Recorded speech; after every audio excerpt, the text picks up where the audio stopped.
Welcome to American Education FM, everybody. I'm Dr. Sean Brooks. Okay, everybody, plenty going on. I think that's putting it mildly. Let's see, I've got a ton of stuff to get to here, so I'm just going to dive right in. First of all, bounce over to the americanclassroom.substack.com and check out the latest Substack that I've written there.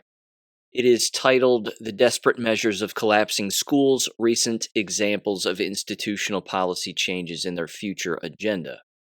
And again, I want to thank the contributors to that particular article who were sending me a great deal of examples of what basically different K12 schools and universities are doing in order to not only cover their tracks, but again, just kind of make it look like nothing has happened whatsoever, and do whatever they can to make it look like things are normal. And they are clearly not. And as a result of things not being normal within these educational institutions and these indoctrination centers, is they're having to change policies and move things around basically in a way that they never have before. And they're proposing some rather ridiculous things. And I point some of those out in the Substack, but I'm also in this episode going to dive into that more specifically. And I also have audio to play so that you can actually hear what these local individuals are saying about the moves that they're making and what they're actually proposing. But here's what I want to get into first. First of all, as soon as I got done writing that Substack, I thought to myself, okay, I've got to come up with something for November's Substack. And I thought to myself, I've got to do one on these fake shootings, all these false flag shootings. That fake shooting in Maine, I cannot believe that people continue to buy it. I just can't. It's too obvious that it's not real. But unfortunately, there are endless people who are believing it. So let me just kind of run this down real quick. Again, I immediately kind of picked up on this, and I thought, okay, I'm just going to make a quick little gab post about it and mention a few things, again, right up front. And one of the things, too, again, that I just want to remind everybody of, and I have to remind myself of this, too, is that when these things happen, we, of course, know what the motives are. The motives are to disarm us so that they can control us and then ultimately kill us. That is the entire motive behind all of these fear tactics, to, again, demoralize and scare people and guilt people into actually owning guns if they own them, and to try to get them to not carry them. I don't think it's having that intended effect, thank God. Every single time that something like this occurs, in particular when they're fake like this one was, in my humble opinion, more and more people go out and they buy guns. More and more people go out and they buy ammunition. So I don't know, again, what intended impact they think they're having by manufacturing these fake shootings, but it's not working. It really isn't. It unfortunately is justifying the moves of many politicians. I mean, theoretically, they don't need us to make decisions. We can see clearly what they've been doing over the last 3+ years, but this is just one of those things, again, where they can have a playbook, manufacture something like this, and then ultimately they end up having some kind of a law or a policy that gets put into place that's remarkably unconstitutional, but it gets passed and supported anyway by these politicians and these lunatics.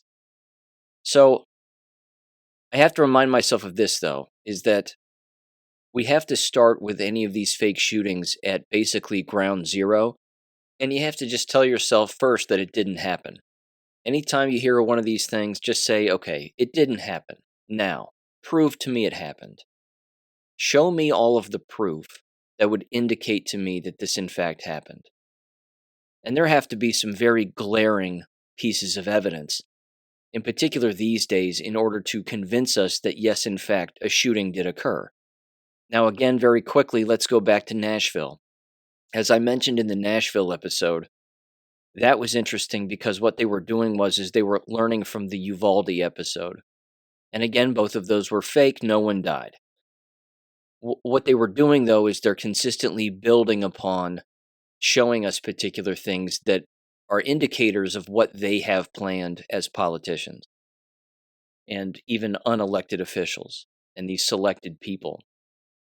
So, for example, back in the Nashville thing, what did we get to see? We got to see live action footage of a gun actually being fired and glass actually breaking, which of course then destroyed the entire security door story that having locks on doors won't save us from guns.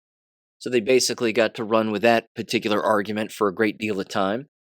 The problem is that they claimed to have all of this security footage, in particular security footage of the so-called shooter actually shooting employees and shooting students. And you may recall there was supposed to be some kind of a physical tussle between the school principal and the shooter themselves, only for the principal to lose that physical altercation and then be shot to death.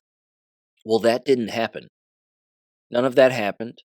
Same thing with the janitor, the head custodian of the school building, that they were also in some kind of a physical altercation with the shooter and ended up either being shot in the back or something along those lines. Well, with all the security footage that was there, we should be able to see that footage. But they're not showing us that because it didn't happen.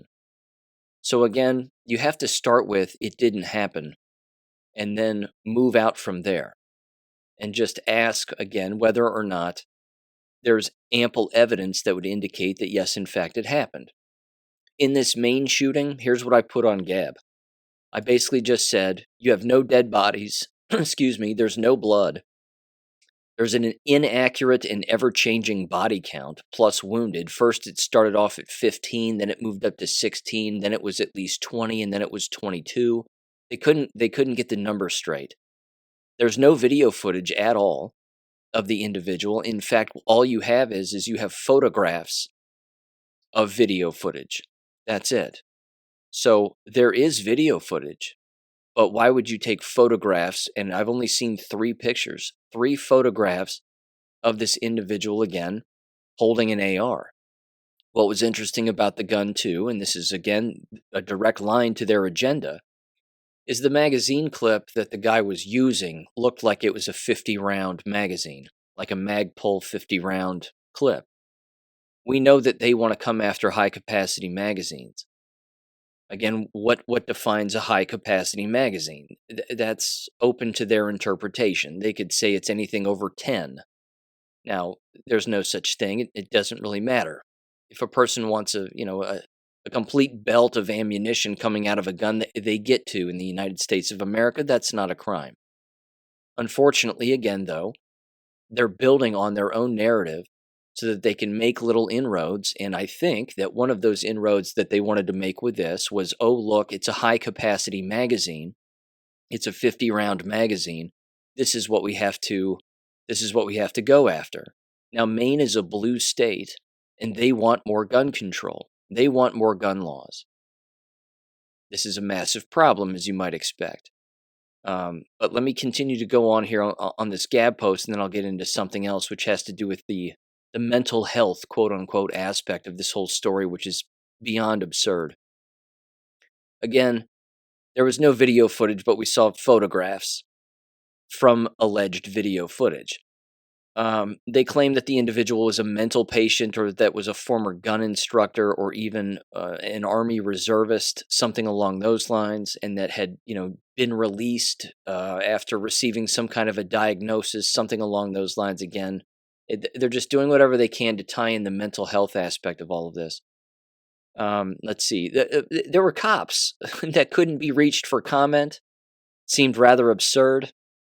There was one footage. I put 3 of these videos up on my Gab page. You're free to watch them anytime you'd like. But this random woman shows up out of nowhere. She's not upset about anything. She's not visibly upset. It's a MSNBC news anchor happens to be there, and they happen to just be talking with this woman who claims that she lives in the local area. Well, what was interesting about that, I thought, it wasn't just the fact that she wasn't getting upset about anything. She didn't seem to really care.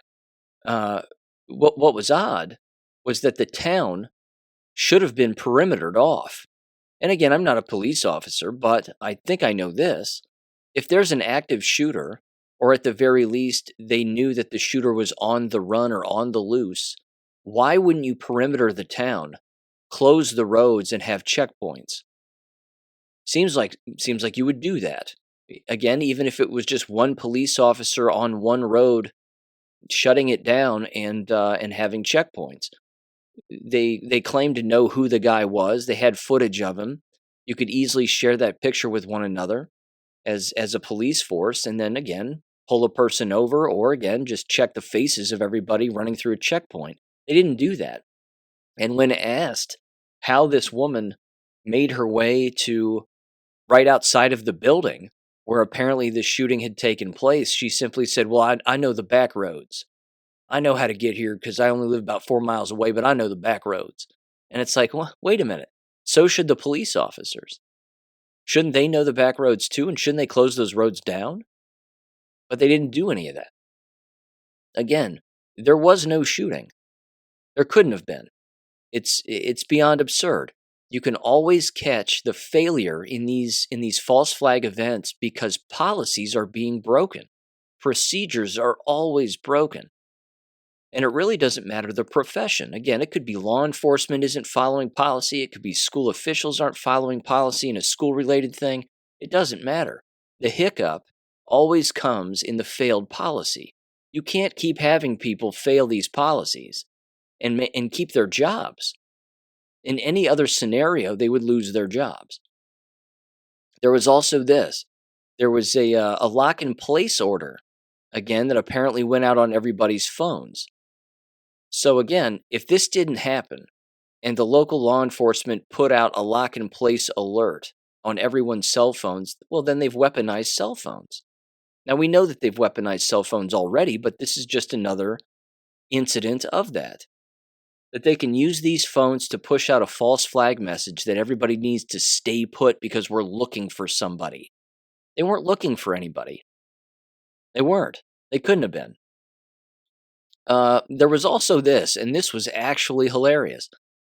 In the third video that I include in that Gab post, it was from, again, a different news outlet, but there's a guy in a parking lot, and I think he's outside of the parking lot of this bowling alley.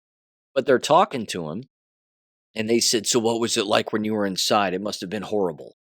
He actually says, he goes, "Oh yeah, when the guy came in and started shooting," he said that he ran down the bowling alley, the actual alley where where you throw the ball down, and he dove into the pins, and then he climbed up into the mechanics of the actual lane itself in order to protect himself from the shooter.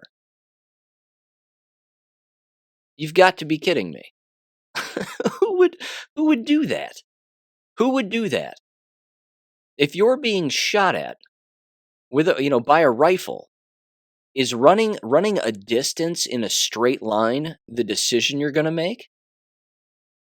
I mean, the guy had a small little scope on top of the rifle, it looked like. Why would you run in a straight line, dive into the pins, and then climb up into the mechanics? Is that even possible? It was just ridiculous. Beyond ridiculous. Again, these crisis actors, they've really got to change their stories. They really have to make them sound more believable. And again, there was another video too, and unfortunately I couldn't come across it again, but I did see it on YouTube. It was a woman who, again, claimed to be there, and she claimed to have family members there, and she said the same thing that they said during the Uvalde thing. Again, it's the same lines time after time, that I think I have dead family members, she said, but I don't know where they are. And I thought to myself, that entire sentence is confusing. And there were no tears, none.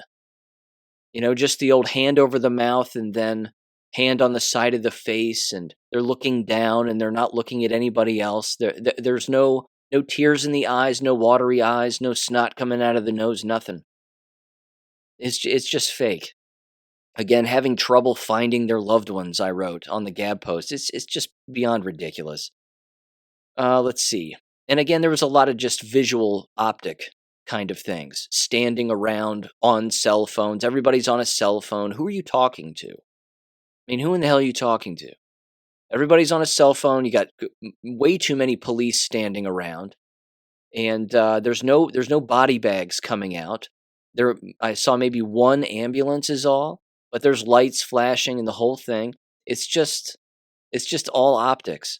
And then, of course, finally, what happened? Well, They found the individual after a few days with apparently 2 gunshot wounds to the back of the head, allegedly.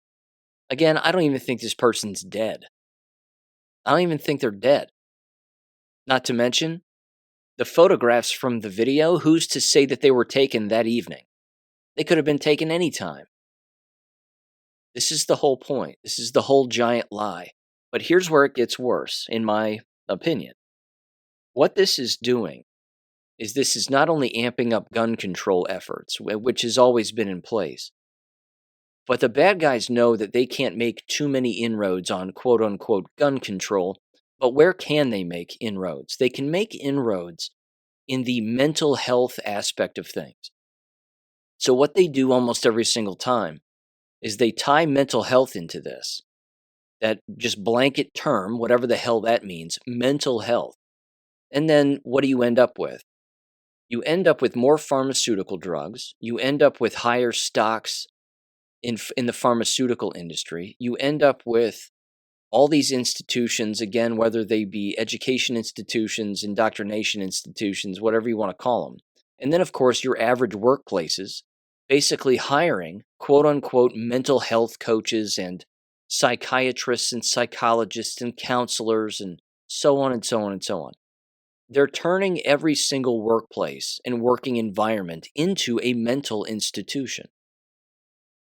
This, as you might expect, increases costs within the workplace because, again, certain legislation comes down the pipeline, and then all of a sudden, all these workplaces and working environments have to start hiring these individuals. And then these individuals, again, make their way from cubicle to cubicle or office to office or wherever the hell they go. And then every single employee within these environments has to start getting assessed for mental health. And then ultimately, it's government-controlled mental health. So it's the government that gets to decide your frame of mind, not you. It is mind control. It's government-sanctioned mind control.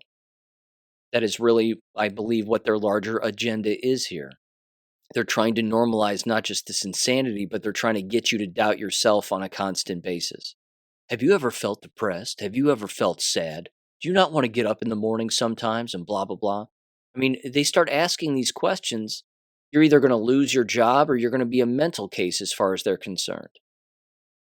But again, they also want to ramp up the use of psychotropic drugs as much as humanly possible.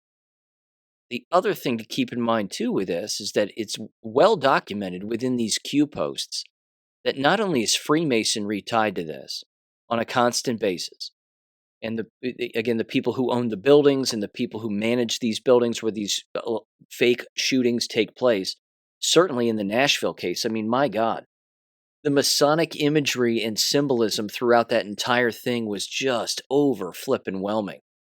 And I'm not going to revisit it, but good Lord. Either way, Masons are usually involved to some extent. But this next point, I think, is where it really gets tricky. Because where the right wing and the right wing commentators on the old TV would normally take people in this kind of direction, they would say, well, here comes the gun grabs again. They're going to try to take everybody's guns. Some of them would normally say that on a constant basis.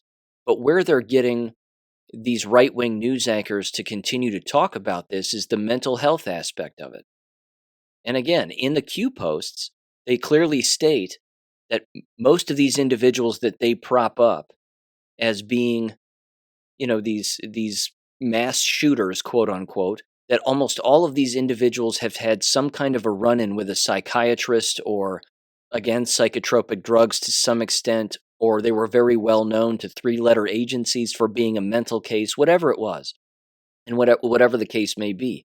But even if that's true, you've got right-wing news anchors, again, still talking about how now we need more mental health. We need more mental health. So you have the left and the right, politically speaking, which, again, we know are two fingers on the same hand. But they're now talking about the same kinds of things. We need more of a mental health push. We need more counselors in schools. We need this, we need that. If both sides of the proverbial aisle are saying the same thing, something is very wrong. Something is very, very wrong. Again, look at the Ukraine and Israel stuff again. Not to harp too much on that, although I do have one quick story I want to mention about that in just a second. But that right there should prove to people, again, that when everybody's thinking alike, someone's not thinking. So, my overall point, I think, is that they're just using the continued talk about mental health and we need mental health for this, that, and the other. There's a far more insidious plan here that, again, has to do with filling these working environments and these schools and just citizens with receiving some kind of a mental health checkup, so to speak. It's basically just government intervention on your mind so that ultimately the government gets to decide whether or not you are a well person or not a well person. That's not for government to decide. But unfortunately, that's where the legislation is going. That's what red flag laws are. They're basically, again, how often have you been to the doctor? Have you been to a counselor? Well, you're not allowed to have guns then. That's basically what it means. You go to the dentist too often? Uh-oh. You've got 5 cavities. Well, if you had 4, you could keep your guns, but now you have 5 cavities, so we have to take them all. It's absurd. But again, this is the direction that they're going in, and unfortunately, although predictably, you have both sides again of the political aisle advocating for this. You have people on the right advocating all the time for red flag laws. You have people on the left who want all of us dead. They want all of us unarmed and dead. So given the fact that they just can't outright take the guns, they're just going to burn the candle at both ends very slowly over the course of, numerous years. They've been doing it for decades. We know that. But that's why they manufacture these. But people don't think. They just don't think. They just believe what it is that they hear, and they believe what they see. And that leads me to this, which is actually kind of neat.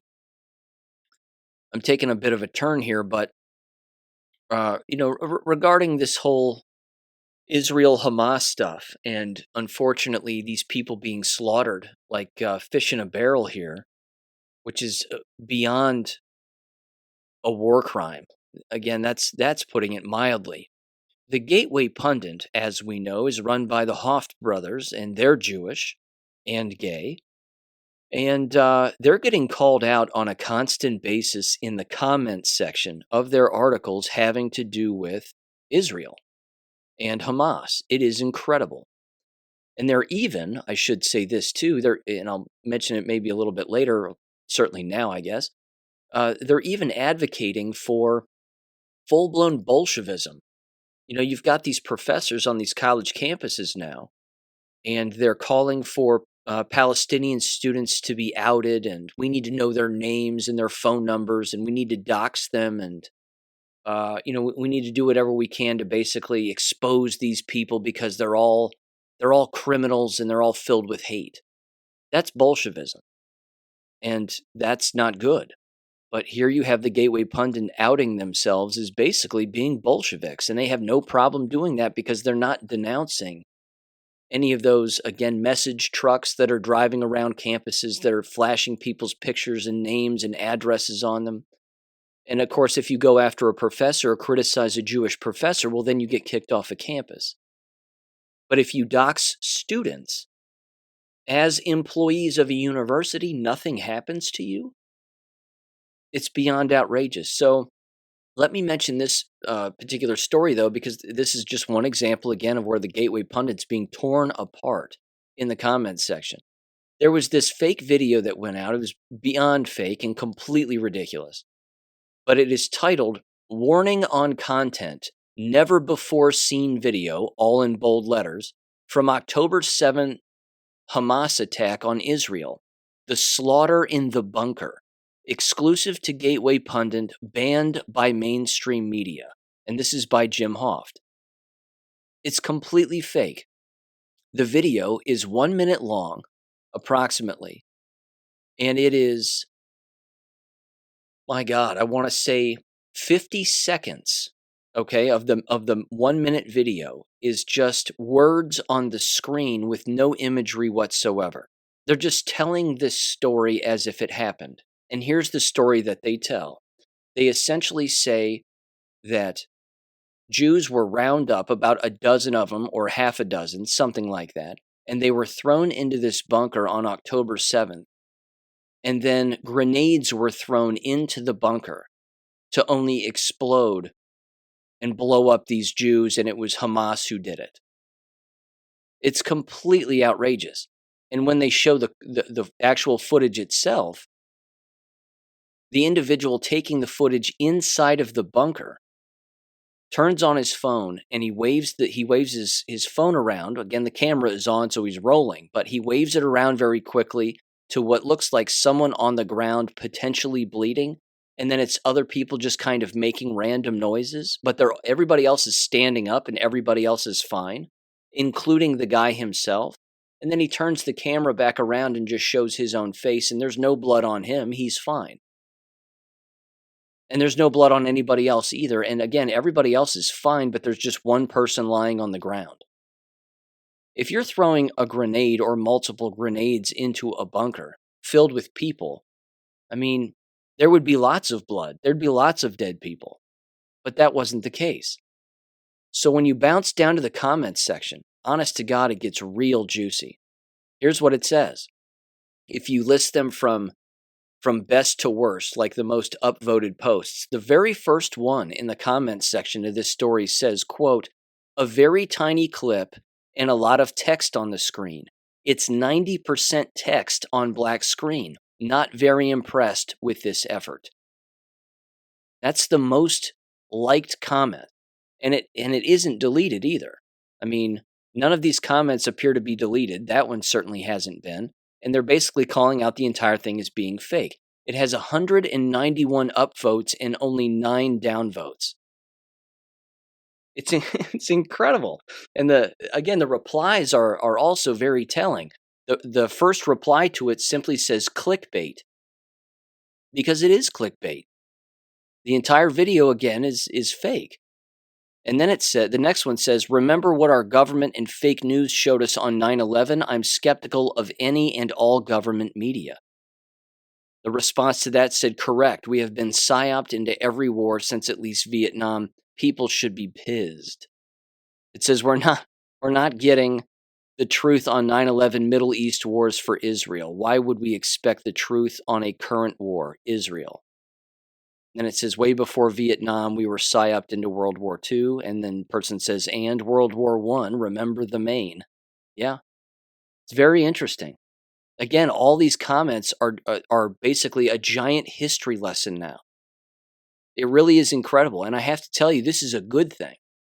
This is a very, very good thing. People are, in fact, waking up. We know this. But it's the comment sections on websites like the Gateway Pundit that are, seemingly conservative.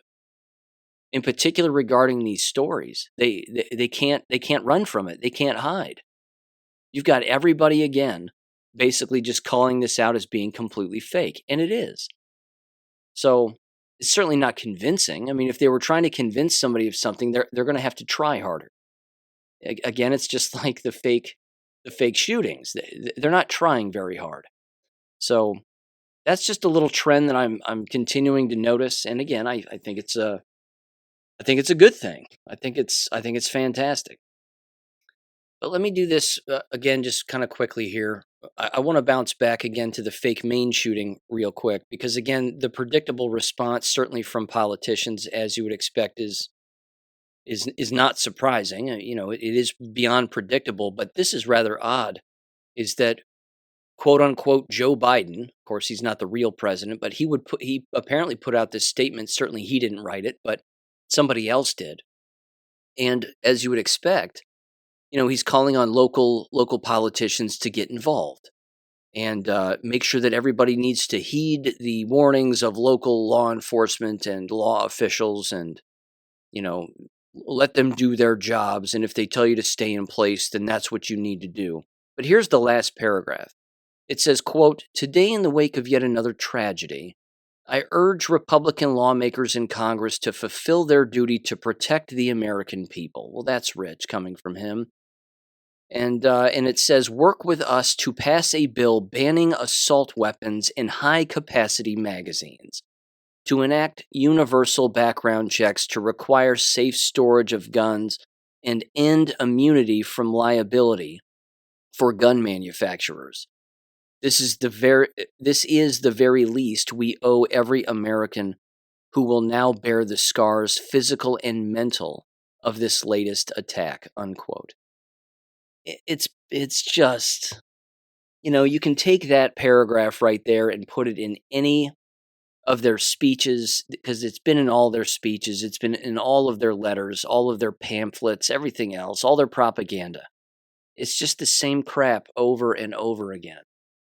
So I really don't know what else to say other than I think it's falling on deaf ears.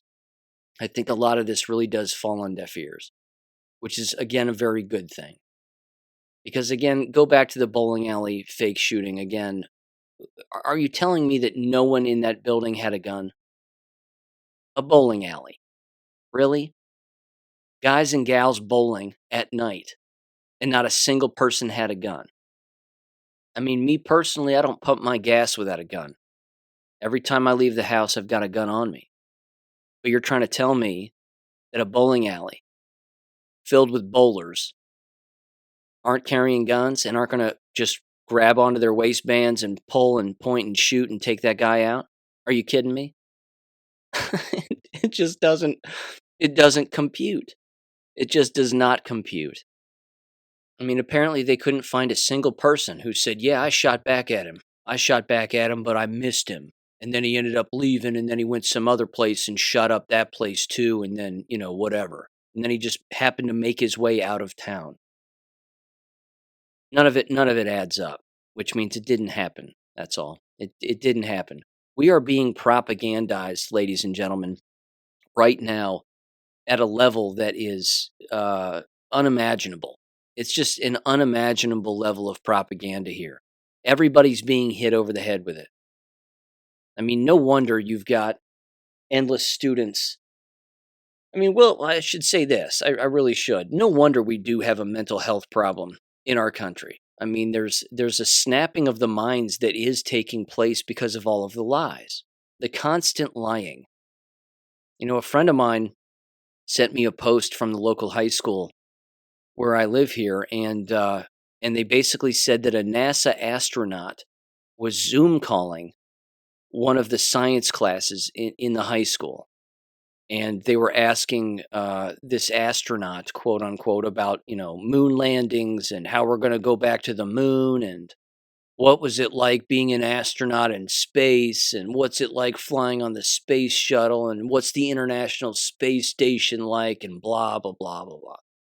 I'm shocked that there wasn't a single student in the room. I mean, there may have been. I wasn't there. But that a single student didn't just start questioning this individual as being a fraud. Same thing with a teacher. Why on earth would a student let a teacher get away with this level of brainwashing? Clearly the teacher's brainwashed. The very activity itself proves that. But you can see the indoctrination center here. It's just, again, it's overwhelming. These kids and again, adults, it's everybody, regardless of age. Everybody's just being propagandized to the bone. It's all mind control. So yeah, there might actually be a serious mental health problem because, again, let's face it, it's not new. But there's been two fractions that exist in society. There's the awake and the asleep. There's the brainwashed and the formerly brainwashed. And those of us that are awake, well, if we've made it to this point, and we're not on hallucinogenic drugs or pharmaceuticals of some kind, well, then we're doing okay. But everybody else is just numbed out. Again, a student in that classroom could reach into their pocket, pull out their cell phone, and say, well, what do you think about this video? Have you ever read this book about Earth not being a spinning ball and space being fake and the moon landing was a complete psyop that was filmed in a movie studio? I mean, what would the old astronaut say to something like that? Same thing with the school teacher. I mean, students, again, in an American K12 school, if they know what the truth is, their conscience has to kick in. And if you're still going to these institutions that are clearly brainwashing endless people, and as I've said before, and you know this, you have to have the brainwashed brainwashing youth. You can't have somebody telling the truth in one of these environments because they'll get fired. It'll go against what's in the textbook. It'll go against what's in the curriculum. And we've had parent complaints because you're telling the truth, so you think. And then that educator is gone, which means, again, that's what the profession is. And I just feel so sad for and so bad for all of these minors that are being subjected to this on a constant basis. It's just awful. It's beyond awful. In fact, let's get into education now. This right here basically proves my point too. So I got to run through this. I took a great deal of notes on this, and it really was it was pathetic. Oh my God. As you've heard me say a million times, if you want to see this brainwashing and this mind control up close and personal, you have got to watch school board meetings in their entirety. I mean, you have to watch them from the beginning to the end. It's just beyond alarming. So I've referenced this school district with regularity in the past. It's the one where that my niece and nephew go to, Westerville City Schools. These people are they are out to lunch. they're so crazy. And they're admitting all of the things that are happening to them, and they don't know why it's happening. So I want to hone in on one specific subject that they brought up in their last board meeting, which actually encompassed the vast majority of the board meeting. They had a presentation by 3 of their special education coordinators in the district. Okay. Now, let me briefly describe again special education kind of in a nutshell, certainly from a historic standpoint. First of all, there never used to be such a thing. It didn't exist. Even when I went to school, you had college prep classes occasionally, and then you had run-of-the-mill classes that everybody was in, and then you had the severely mentally handicapped, which were on the other end of the building in their own room. That was basically it. And I'm not, trying to paint with a wide brush here, but that was essentially the makeup of the entire thing. There was a time, even before then, even before the 80s and the 90s, when special education just didn't exist. It wasn't a categorized thing. If you had class next to a handicapped kid or you were in the same class, that happened all the time too. It's just the way that it was. If a kid was chewing on his arm in the corner of the room, well, then, you looked at him, you thought he was strange, and you just let him keep chewing on his arm. But you didn't have a bunch of paperwork on the kid. And here's the kicker: the school didn't get more money for having such students in their building. But now it's all a money game. The entire thing is wrapped up in money. There are more special education students now than ever before. If you walk into any K12 building, public, private, or charter, 35% of them are on some kind of paperwork that basically, again, gives them some kind of an accommodation. It's beyond ridiculous. Now, why is that the case? It's the case because the more paperwork that they're on for quote-unquote special education or individualized education plans or IEPs, or even 504s, if they're on that paperwork, the school district gets more money. It's always been the case. So it's a giant money laundering scheme. And given the fact that the last 3 years have outed all of these people when it comes to their money practices and their behavior and 1,000 other things, they're losing enrollment, which I'll get into a little bit later. They are losing staff members, having a hard time filling vacancies, which means what's their remedy for all of that? What is it that they have to do in order to get more money back in the building? Well, what they have to do, of course, is they have to do whatever they can to get as many students on as many special education paperwork items as humanly possible, even if that means that those students are in mainstream run-of-the-mill courses, but they still need to be on paperwork. And again, I've been over this before, but let's face it, a lot of the paperwork is completely ridiculous. It's totally made up. They'll even go so far in some of these meetings to basically ask the student how they feel about particular things and what is it that they, or even what is it that the parents themselves want the student to be able to do, or how do they want them to feel while they are engaging in a particular activity, for example, like taking a test. Is it more comfortable for Billy and Sally to have their shoes off while they're taking a test? Oh, it is? Okay, great. Then they fill out an IEP that says that they're allowed to take their shoes off while they're taking a test because it allows them to succeed. I'm not kidding. I mean, those are some of the accommodations that exist. It's beyond ridiculous, but that right there is all it takes for a school to get more money. So let me get into what Westerville is basically doing. What they're doing now and what they're proposing, which again, I can't imagine any administrator really wanting to go along with this, certainly not building administrators. But they're claiming again as a special education department at the district level that they want at least one building administrator to sit in on all IEP meetings going forward. That even if there isn't a special education coordinator or a special education teacher in the room, they want at the very least, of course, the parents would always be there, typically speaking, certainly the student in some cases, but they want an administrator to sit in. Again, there's not a building administrator that would typically want to do that because that's not their job. It just isn't their job. It's not the building administrator's job to get wrapped up in the paperwork of a student, certainly from an instructional standpoint. They would only be there to make it look like they give a damn. And let's face it, most of them don't. Again, it's not their job. So that's one of the things that they're doing. They also openly admitted again that they are understaffed and that they're doing whatever they have to do to change their model. And this was actually the kicker. One of the board members, Dr. Nestor Baker, this was the gal who was apparently being reprimanded for making board votes regarding her own daughter, who is an employee in the district. Anyway, she actually asked this question, which I thought was hilarious. I mean, it's a good question, and she got the answer she was looking for, which was an unsatisfactory answer, but a very telling answer. She asked the three individuals, she said, so why exactly are we doing this?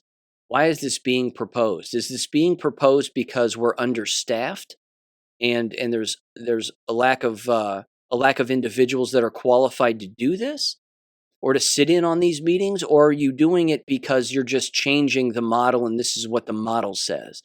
And the guy turned to her and said, well, it's both. It's just both. We're doing this for both reasons. Yes, it's in the model, but it's also because we're incredibly understaffed. It's like you just admitted that you don't have qualified people in order to sit in on these meetings, which, let's face it, most of them are completely unnecessary. And she goes, oh, yeah, that's what I thought. I was afraid of that. And I was like, yeah, nice work. Good answer. And again, what do they want? More training. It's always more training. More training, more training, more training all the time. They can't have enough training. They can't have enough meetings. They can't have enough professional development. It just gets rammed down everybody's throat all of the time. There's no escaping it. These environments want to turn every single school teacher and administrator into a special education instructor. And I might add, the same thing is happening at the teacher education level at the universities. These teacher education departments are always trying to get every single graduate to be certified in special education. Well, that's great that you want to be a history teacher, but also get certified to be a special education history teacher. Well, that's great that you want to be an art teacher, but make sure that you also get certified to be a special education art teacher. I mean, the whole environment is special education theoretically. Let's not cut corners here. They're not exactly the sharpest knives in the drawer. And unfortunately, again, they're doing whatever they can to ramp up as much special education as humanly possible when it's not necessary at all. They will convince parents who are naive that their own child needs to be on some kind of paperwork, and it doesn't have to be the case. They also mention constantly team teaching. This is another dead giveaway that you have less people and unqualified people. When you have team teaching, you've got teachers teaching together at the same time a group of students. Or you have, for example, an elementary school teacher, instead of teaching the typical 4 or even 5 or even more subjects that they would be teaching by themselves, they'll team teach, and they'll basically divvy up those subjects between either them, 1 or 2 more teachers. And then they'll just kind of have the students rotate the way that they do in middle school or in high school. But they'll do that at the elementary school level. See, the old version of the elementary school teacher that most of us grew up with, where you had one teacher, again, teaching 4, 5, 6 subjects, that's basically gone now. And they've just brought back team teaching as basically, again, a way of trying to divvy up subject matter so that the teacher teaches what they feel comfortable teaching. But they're trying to pass it off as, again, being a good thing for special education students. I don't know if it is, and I don't know if it isn't. I just know that it's rather indicative of a lazy environment that, doesn't want to teach the subjects for which they're responsible for teaching. The other thing, too, is that they want more parent involvement. They want training for parents. They want special education training for parents. They want to create these seminars and these sessions away from school hours, basically, again, when school ends, so that parents can show up and they can start talking about all their problems and the problems that they have with their own children. And, well, my Billy needs this and my Sally needs that. And, we need these accommodations and I wish that these existed and blah, blah, blah. It's just going to be a giant complaint session. And again, it's all just designed to get the quote unquote community involved so that they can normalize this insanity. Because if they get the public's involvement and the public's participation, that justifies the actions from a school standpoint as far as they're concerned. Well, the public likes this, and we've had meetings, and the public agrees, so now we have to do it. We have to keep pushing forward during these hard times, and let's not fail to blame COVID for the whole thing, because we wouldn't be in this situation if it wasn't for the pandemic. I mean, they can't help themselves. They've lost the plot. They've absolutely lost the plot. Again, you've heard me say 1,000 times, if I showed up at that board meeting and I walked up to the lectern and I started to let them all have it on the COVID lie, I would crush the Overton window. That video would go viral in an absolute heartbeat because as you've heard me say, what other videos have we seen where parents are screaming at board members about the mask wearing lie and the COVID jab lie and all of that stuff now, years after the fact? Are we seeing those videos? Is anybody holding these people accountable for anything? No. It's an unaccountable environment. And it's loaded with narcissists, which is, again, one of the things that I say in the Substack. It's loaded with narcissists, and these people will never apologize for what they've done and what they are continuing to do. They created a mental health crisis, if there is one. They are consistently perpetuating a mental health crisis, if there is one. Because they're the brainwashing centers themselves. So you quite literally, again, you have the brainwashing centers brainwashing minors in America with the full participation of their parents who send them to these brainwashing torture chambers. And now those very torture chambers themselves are telling the public, their own employees, school boards, and the students themselves that they need more special education training and they need more mental health services and they need more counseling and they need more of this, and we are the environment that can provide it to you. Again, when I say the inmates are running the asylum, that is not a figure of speech. That is legit. That is real. That is exactly what is happening here. Let me give you one quick example. This comes from christianpost.com. It is titled, Professor Encourages Activist to Start Mass Movement for Kids' Right to Sex Work. Not making this up. A Johns Hopkins University professor appeared to advise a self-described sex work activist to create a mass movement to promote the idea of children in the sex industry, according to audio recorded by an undercover journalist during the Socialism 2023 conference. Again, it shouldn't shock anybody because that's what the conference was. It's whack jobs, but there you have it. In fact, I'll make mention of this too.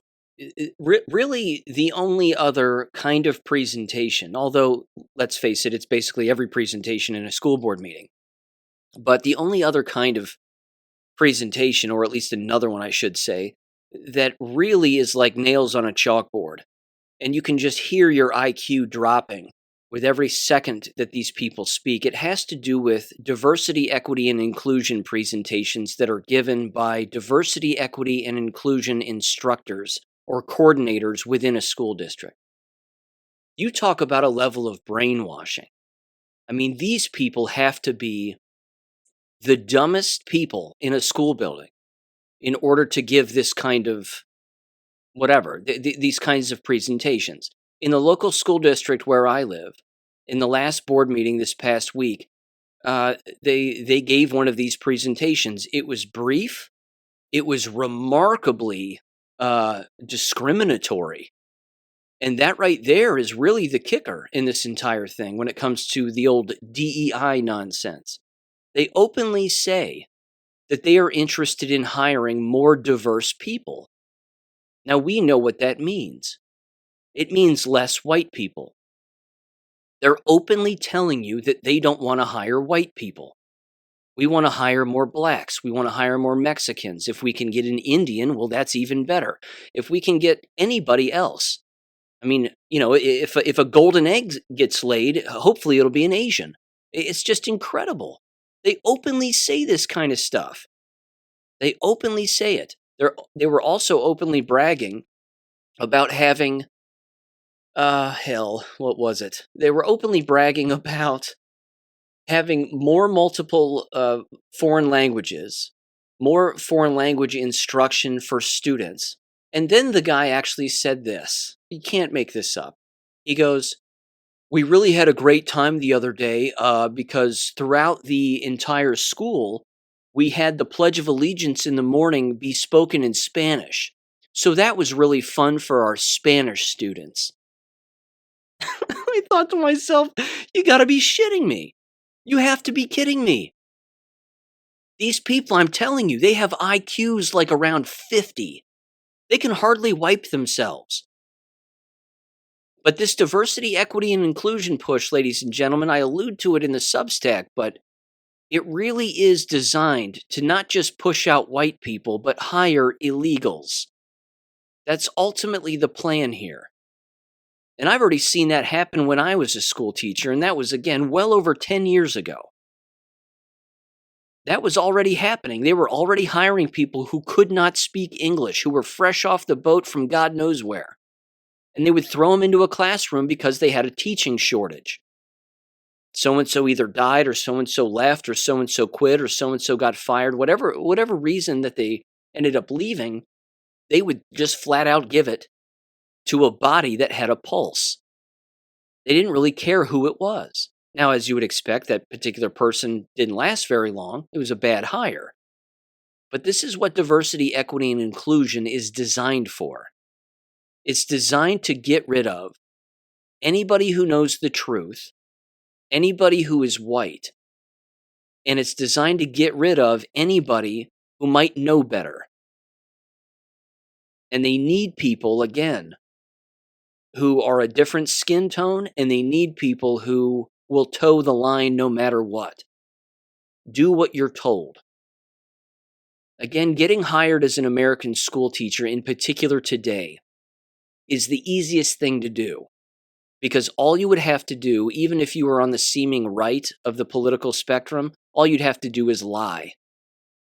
All you would have to do is just agree with everything that they say, lick their asses, kiss their boots, do whatever you need to do, and you'll get hired in a heartbeat. Oh, I love all these policies. I love all these policies. I love diversity, equity, and inclusion. More special education for everybody, and all these fake shootings. I'm sorry, I mean real shootings. Yes, they're all real. All these real shootings are just a tragedy, and we need more security and mental health and counseling. I mean, as soon as you get done saying all of that, you're hired. That's it. They'd scoop up anybody off of the back of a turnip truck and throw them into one of these buildings and hire them. I know that's insulting for the awake people who work in these environments. My apologies, but you know that to be true also. And that's why you're not them. You're not the kinds of people I'm describing. It really is mind-bending. You listen to these people talk and you wonder how they tie their shoes in the morning. It's sad. It's a mental institution. There's no way around it. All right, now I'm going to get into this. Cicely sent me a bunch of stories from New Mexico. And again, just as a quick reminder, New Mexico is 51st in the nation in education. They're worse than Washington. So there's that.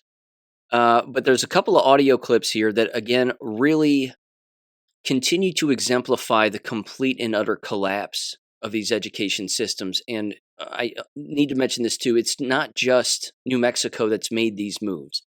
Again, this was sort of the basis for the Substack, and it certainly was the basis of the Substack, but I want you to hear the audio from these news outlets describing what it is that a lot of these public schools are doing.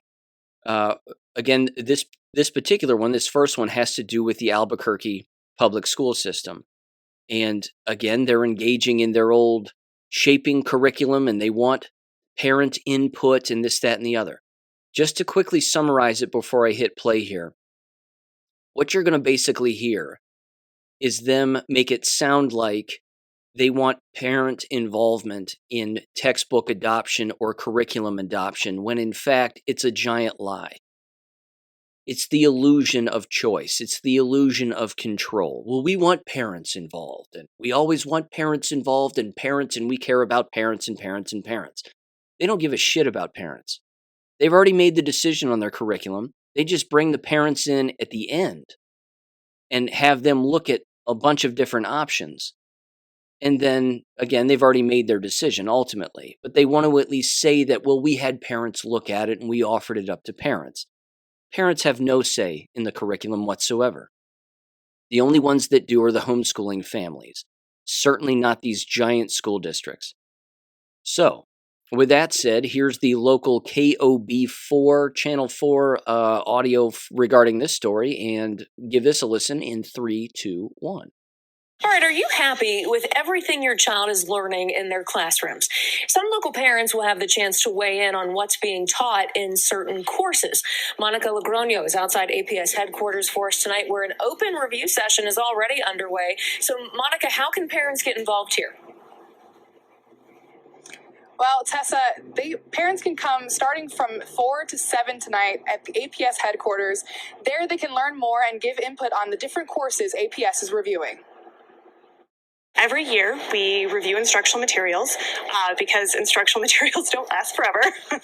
We always want to be current with standards. Rachel Altabelli with Albuquerque Public Schools is talking about things like physical and online textbooks and workbooks. This year, APS is taking a look at K-8 English and K-5 Spanish language arts. At elementary, the same teachers will teach English language arts and Spanish language arts, so they need to review their materials together. So far, not many parents have come out to the sessions, but APS leaders are hoping that changes. There are hundreds of people looking at these textbooks, but we want to know what our parents and our families and our community thinks. APS says it's about a 6-year cycle for updating core curriculum subjects. The most important thing about a textbook adoption is making sure every teacher has a way to look at the materials and talk about how to use them and choose the materials that best support their teaching. Ellen Bernstein with the Albuquerque Teachers Federation stressed the importance of parents and teachers working together. I think it's important for parents to understand the materials that the district adopts to use in classrooms, but I think it's also important that they understand it from how we use it, not just how they view it, because an instructional material is used by teachers in particular ways. See what I mean? She openly admitted it right there. She openly admitted it. We want the parents to see what we've already adopted. There's no choice. I mean, they're given a very small amount of materials as a school district. And then again, they typically bring in some of the school teachers to take a look at this book or that book, or, this line of curriculum or that line of curriculum. But again, by the time it reaches the school district, it's already been decided on. And of course, it's the giant brainwashing machine that's creating it in the first place. So the district's already picked it. They just bring parents in to basically say, well, see, parents have seen it now, so you can't complain about it because parents have seen it. It solves nothing. It's an indoctrination camp. There's no way around it. The next story I've got here, also from Albuquerque. Get a load of this. This has to do with how they're changing their attendance policy, and they're not disciplining students anymore for not showing up. That's right, you can just come and go as you please. Give this a listen in 3, 2, 1. Compared to states across the country, New Mexico ranks really low when it comes to education. As for the reasons, one of them is that students just aren't showing up. In fact, APS is just one of the school districts dealing with chronic absenteeism. So they're changing the way they're collecting those numbers, but the initiative still isn't clear for everyone. It's very frustrating. Meet Kimberly Kozaleski. As a mom of 3 kids, she stays busy, including staying up to date with their school district. To hear that they're just discounting that altogether is pretty interesting without notice. She's referring to this email obtained by Target 7. Albuquerque Public Schools sending it out to principals and team members back in September, all about attendance. It says excessive absences and tardies would be deleted from Synergy. That's an online portal for teachers, students, and parents to see their attendance. The email also says that school staff will no longer submit, quote, a discipline violation for excessive absences and excessive tardies. But that's not all. Moving forward, the district will now rely on the help of school attendance teams, consisting of teachers, counselors, and social workers to tally those absences. Yet some parents, like Kozaleski, weren't aware of the change. Like, if you don't get answers, that's when people start to speculate. So, Target 7 reached out to APS. They declined to do an interview. However, they did send an email telling us they did not adopt a new policy, but rather clarified to principals that students should not be disciplined, and instead, they should receive, quote, attendance supports. Those supports include text messages like this sent to parents when their child has missed 5% of school. It's a very blank kind of email saying, okay, we're going to measure the attendance if you hit this 5% mark or whichever. But then there's nothing to follow up with that. Like, what's happening after that? Say they come up with COVID or some sort of illness, the flu, RSV, there's tons of that going around right now. Like, keeping them out, obviously not spreading illness. What is the next step? For years, New Mexico's largest school district has been struggling to get students in the classroom. According to the Public Education Department, nearly 46% of students were chronically absent during the 2021 through 2022 school year. That means they missed 10% of their school days. Just to compare, absenteeism was a little over 12% during the 2018 to 2019 school year. For years, we told kids, you don't need to be in school. And then we said, hey, if you're sick at all, don't go for 2 weeks at a time. And those are habits that we instilled in our students and families, again, unintentionally, for 2 years. Research also shows that the average daily attendance last year was about 88% across the district. That's lost learning time on top of the time that they lost from being in virtual learning for 13 months. And we know it's lost social time, less time with their peers, less time with other people outside of the home, which we know those skills are really imperative to getting growth mindset. The executive director of New Mexico Kids Can, Amanda Aragon, says the change comes years after the passing of the School Attendance for Success Act. It was sponsored by former Bernalillo County Representative Patricio Ruilobo and signed into law that same year in 2019. making sure school districts across New Mexico were held accountable for developing better attendance policies. But COVID-19 caused a delay. Those attendance teams, I think, at the school level are going to be really successful in building strong relationships with families and helping students feel like, hey, when you're not at school, you're missed because you bring value here and we want to help you get to school. Aragon says it's a chance for officials and parents to come together to bring awareness and some much needed change, starting inside the classroom. That is an impact that's really hard to overcome. So we can either deal with it now or we're going to have really long-term challenges down the road. It's all so exhausting. It's so exhausting.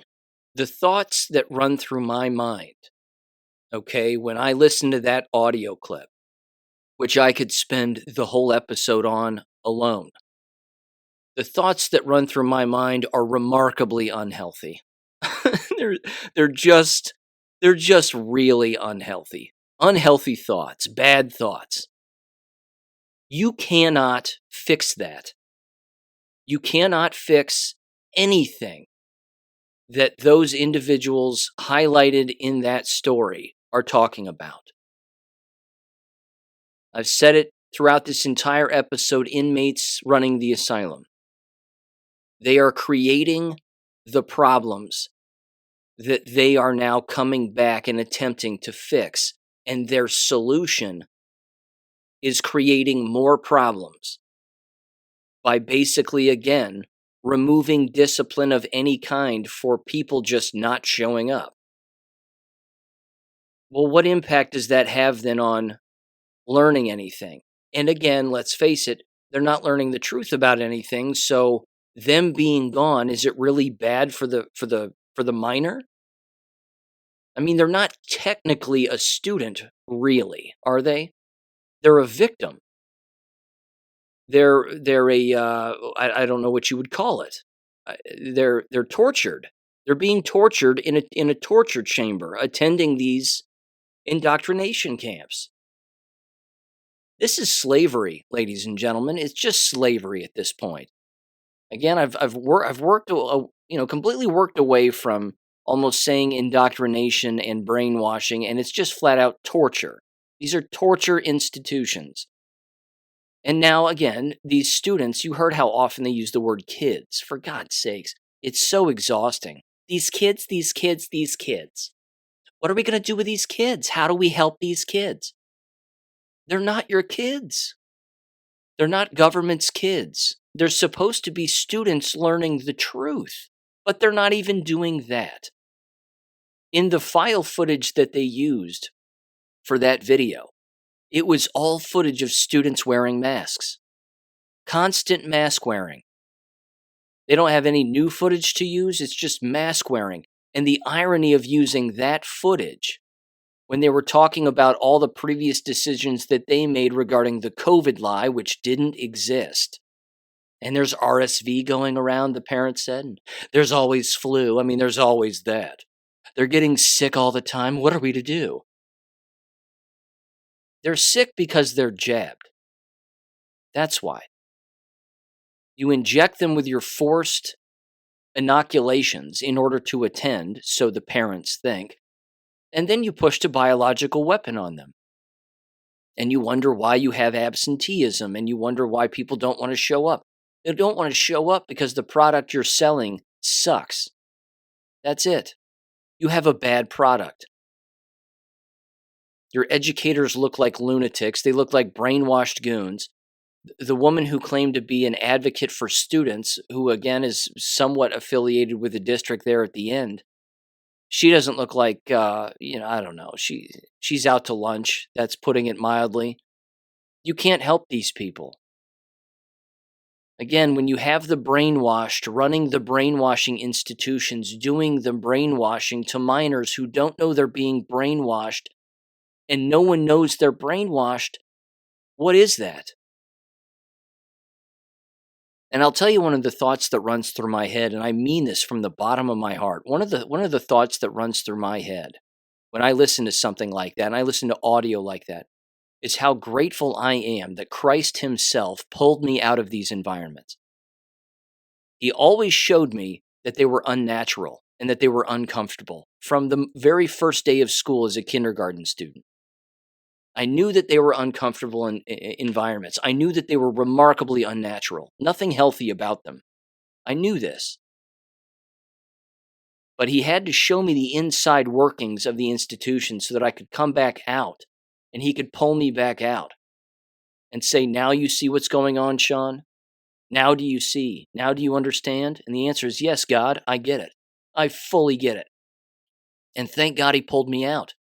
Because I'll be honest too, I have a heart, I have feelings. I see these teachers and I see these people and these individuals that again associate with these districts, and I do feel bad for them. There's a part of me that does, because they're brainwashed and they don't know it. That audio clip right there proves it. They have no idea what they're doing, what they've done, and what they're going to keep doing. They're living a lie. Their entire life is a lie. It's overwhelming. But that's their solution, text messages to parents that Enrique isn't showing up to school anymore. That isn't going to fix anything. You don't teach the truth. And if you don't teach the truth, no one's going to show up. There's more acquisition of factual content on a child's cell phone than there is in an entire school district. I'd go so far as to say, well, it is true. There's more content, factual content on a cell phone that a student has at their disposal and their availability than any school and all schools combined in the world. You can find the truth anywhere. You just have to look for it. It's never going to be told to you. I mean, I try to do my best here on the show, clearly, but you have to find it. But again, these are environments that are linked into Chromebooks and using Google as a search engine, for God's sakes. The brainwashing is right there at face value. And if you use another search engine, well, the computer won't let you. You have to use Google. It's a trap. It's a prison. Speaking of prison, here's this one, also from New Mexico. I also highlight this as another example in the Substack of how these schools have lost the plot. And they're doing this again, either in an effort to save money, to cover their tracks, to make it look like they're trying to be a new district or shake things up a little bit. And then they use all the excuses of, well, this is going to help with teacher and student retention, and it's going to help with any academic shortfalls that occur, certainly during the summer break. But this is the Rio Rancho Public School District in New Mexico, and they're proposing changing their entire calendar year schedule by shortening the summer break and then taking that time out of the summer break that they would normally have and spreading it out to multiple times of the actual school year. And then, of course, they're having individuals in the quote-unquote community basically fill out an evaluation as to whether or not they think that this would be a good idea. Again, if you're a school district and you know what you're doing, you don't have to ask the public for input. But they're asking the public for input now because if all things go straight to hell, well, they can blame the public. Well, we did what the public wanted. The public voted for this, and we just did what they wanted. Give this audio a listen in 3, 2, 1. Rio Rancho Public Schools are considering moving to basically a year-round class schedule. Right now, they're just looking, though, for feedback from families. Felicia Meadow spoke to the district about some of the pros and cons of this plan. Felice. Yeah, Tessa, as days have been added to the calendar over the last few years, the district has gotten some questions from parents and staff members about making the change. Now that they have an idea of what that would look like, they want more input from the community. Changes could be on the horizon for Rio Rancho Public Schools, but before anything is final, the district wants to hear from you. No decisions have been made. Right now, what we're really looking for is parent and staff input on whether they're interested in us considering a different approach to what the school year would look like. Right now, Rio Rancho Public Schools operates on a traditional calendar with 3 small breaks during the year and a longer summer break. But they're thinking about switching things up to a balanced calendar. The balanced calendar includes the same number of days as what a student would see in the traditional calendar. However, you have a shorter summer and then longer breaks dispersed throughout the school year. To gauge interest on the idea, the district wants parents and staff to take a survey. They also have options on what a balanced calendar would look like. The district says one includes 2 weeks off for fall break, a week at Thanksgiving, followed by a normal winter break, and then a condensed summer. Some of the pros people talk about with a balanced calendar is more time for family vacations throughout the year. Right now, you have parents who will pull their kids from school to take a family vacation. So this would provide some of that time throughout the year for those vacations. This would also minimize learning loss during the summer and reduce burnout for staff by giving them more breaks throughout the year. But there are things to consider. A lot of people are concerned about what that does to activities or to athletics, summer work or summer job. Some people enjoy the long summers and take longer vacations. Now, on some of those concerns, the district says they're waiting to see if the community would even be interested in this change before moving forward. Parents and staff have until next Friday, November 3rd, to complete the survey. Right now, a little more than 2,000 people have completed it. Tessa? Couple of things here. First of all, the Bethany Pendergrass gal who you heard there talking, representing the district or whatever their exact title was, you should see her eyes. Again, it's all in the eyes. You can see when a person is about to snap. Her eyes are the size of saucers. She's plugged into the matrix full bore. She's trying to get control of something she can't control. And what's the justification, again, for this proposal? It makes zero sense. There's no proof that what they're proposing is somehow going to help something, in particular academic achievement. They're not achieving anything anyway. There are lies in the curriculum. I've been over that a million times. They're not really achieving anything. And if they think it's going to have anything to do with burnout, well, shorten your schools to 4-day work weeks then. People have done that too. Turn the lights off on a Friday and save on the electricity bill. I mean, they could do that also instead of taking off all the summer days, I suppose. School districts, again, across the United States, that was one of their first moves when they started to become insolvent over the last 3 years. They immediately went to a 4-day work week. Most people would approve of something like that. This, no chance. Again, what's interesting about this, and I again highlighted it in the Substack, but what I find ironic is that they're actually advocating for homeschooling in more of a homeschooling style of a schedule, and they don't even know it. They don't even know that that's what they're advocating for. Because if they're talking about extended breaks throughout the entire year, well, a homeschooling family does that on a day in and day out basis. They do it every day. A homeschooling student is not over top of workbooks and staring at videos of the so-called curriculum 5, 6, 7, 8, 9 hours a day. They're not doing that. They're doing what they need to do at a pace that works for them when they want to do it. Maybe a couple to a few hours a day tops. But what's interesting, of course, is that if they were being taught the truth, regardless of where they are, they'll be interested in learning naturally. That's a natural occurrence. The reason that you have people not wanting to show up to school is because of all of the bullshit. That's why. And that's why, again, you get gimmicks like this where they're trying to mix things up and look like they're hip to the jive. They're not doing anything. It's the illusion of changing an environment. You want to change something?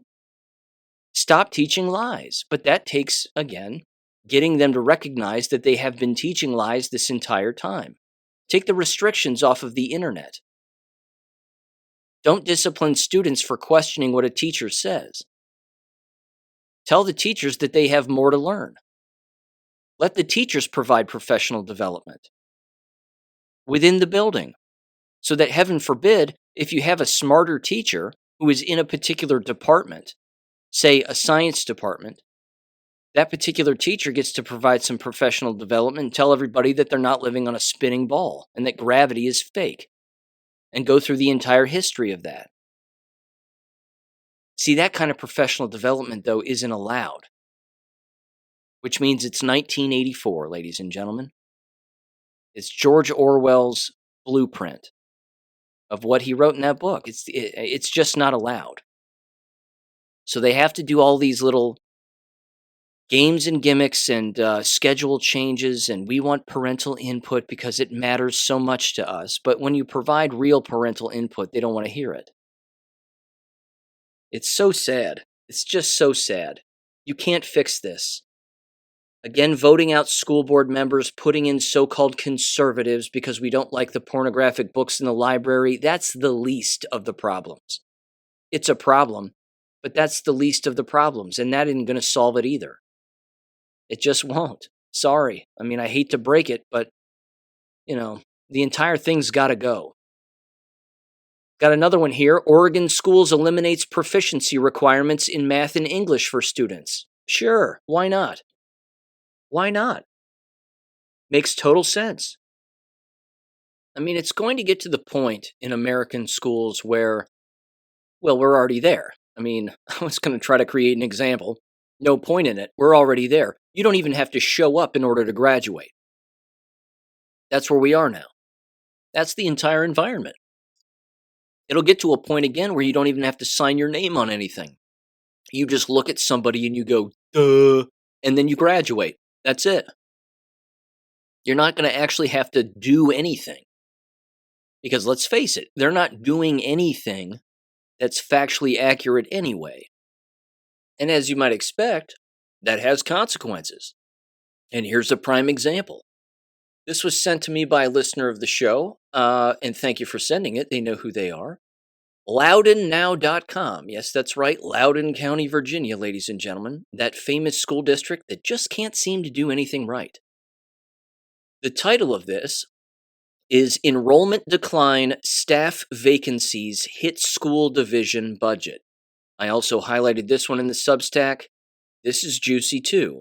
Long story short with this one, they are down 900 students. They've lost 900 students. And as a result, early projections indicate a 8.9 million shortfall. Oops. This is how you bring down a school district. Period. This is how you do it. Because one link in the chain is really all it takes to just blow up the entire thing. That really is it. If you remove a child, a student, an enrolled student from an environment, not only does the money go with that student and go away from the school district, but everything else that money was intended to help also starts to slip away too. The state starts to give them less money basically because, again, there are less students. So with less money and less students, you can't hire people. If you can't hire people, then all the games, the gimmicks, and all the professional development that they so desperately want, well, all of that starts to slip away too. And they can't afford to do any of that anymore. Again, this was the same school district that changed their bathroom policies to, of course, allow all the brainwashed trannies to basically go number one and number two wherever they wanted. And as a result, what did that do? That caused a brainwashed goon who was a male student pretending to be a female just walked right into a female bathroom and raped a female student. And then, of course, all the national attention that came with that case and the whole thing. And they're shocked that 900 students are no longer there and have unenrolled. It doesn't matter how big or small the school district is. If you don't show up anymore, they cease to exist. They start to fire people. I've been over this step by step on how this gets done. This is the easiest thing to do to make them insolvent. Is your lack of participation. I love it. I think it's absolutely incredible. And I'm sure they're shocked. We just can't figure it out, and it's really hard, and it's really tough, and we're going to try our best, and blah, blah, blah. They want more and more money from the state that the state doesn't have to give. Again, you talk about build back better. This this is hilarious. If this was their plan, apparently they wrote that entire slogan on opposite day, because as far as they're concerned, they're not building back anything better. The entire thing is crumbling. But what we know, of course, is that what hopefully will be built back better is the complete elimination of these environments. Hopefully that's the case. More people, again, walking away from government institutions because they don't need them. Taking back control. That's important. Let me move to higher ed now, because I got 2 higher ed stories that are jacked up. Again, I highlighted both of these in the Substack as well, but I want you to hear the audio from this. This first one, this is from Radford, Virginia, and this is Radford University. And here's what they've decided to do in order to make up for the fact that they've killed off their clientele and all their customers and so on and so on. What they've decided to do is offer free tuition next year to all students as long as their parents have a combined income of $100,000 or less. And they all get a tuition waiver, just like that, which means no more scholarships, no need to have a scholarship of any kind, unless, of course, they offer that there. I don't know if they do or they don't, but either way, that's rather interesting, is it not? Free tuition. Now, it doesn't mean that attending would be free. They'd still be living, of course, on or in student housing. They'd still be paying class fees, basically. They'd probably still be eating on campus someplace, so they'd still be receiving money as an institution. But ladies and gentlemen, they're doing this to up their enrollment numbers because they are declining, if not rock bottom. Because keep in mind, they probably went along with the COVID lie, which means, well, we know how that's working out, certainly for Matthew Perry of Friends fame, who drowned in his hot tub. No. He had a massive heart attack because he's jabbed. That's why he died. Anyway, moving on. This right here is just a massive, massive scheme. Here's the other problem with this, before I play the audio, is I think there's an illegal alien element tied to this.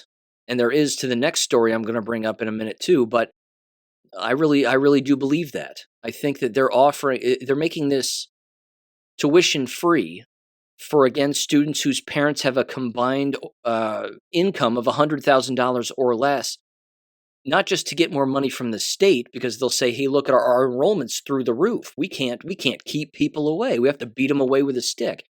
But ultimately, it will be to allow illegals to show up and attend, because then they'll be able to meet their diversity, equity, and inclusion quota.